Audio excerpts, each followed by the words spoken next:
Good morning from Minnesota.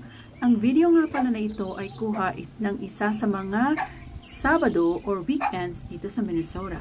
Nahanap ko nga lang pala ito sa aking gallery at naisipan ko nga i-share sa inyo para hindi naman sayang, o diba?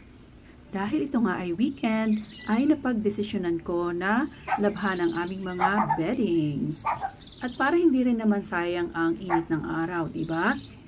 So, sa ganito nga paraan ay nakakatipid ako sa electricity kasi instead na ilagay ko sa dryer ang aming mga bed sheets na napakalaki na aabutin ng mga 1 oras at kalahati para matuyo, ay isinampay ko na lang siya sa labas. Pero don't worry guys, kasi nga dahil kahit tuyo na yan ay pinapaikot ko pa rin yan sa dryer para matanggal yung mga alikabok or kung may insekto man na dumapo sa aming bed sheets. Ayan guys, syempre pati na rin ang mga blanket.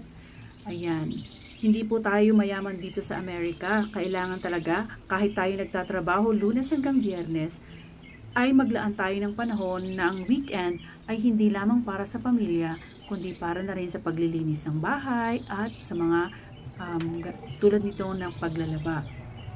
At syempre dahil Pinay tayo, syempre ginagamit natin ang ating common sense ba?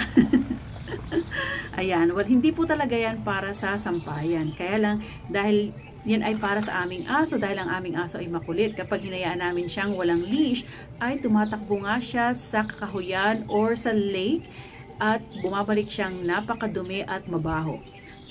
Kaya hindi namin siya hinahayaang maglakwat siya sa labas. Diyan lang siya. Kapag lumalabas siya, ay nakatali siya dyan sa leash na yan na pwede siyang tumakbo back and forth. Pero dahil ngayon nga ay napakaganda ng araw, ay syempre gagamitin natin siya bilang isang sampayan. Syempre, kailangan mo nang linisan yan bago isampay ang mga nilabhan to make sure na malinis nga siya.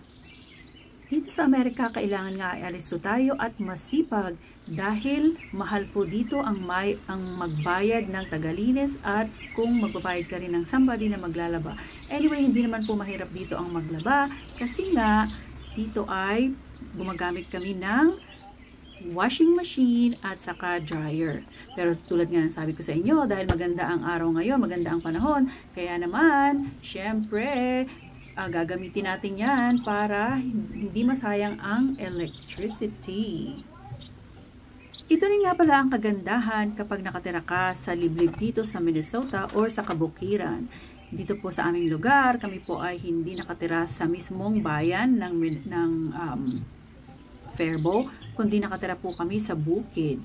Napapaligiran po kami ng lake at ng mga puno at mga taniman.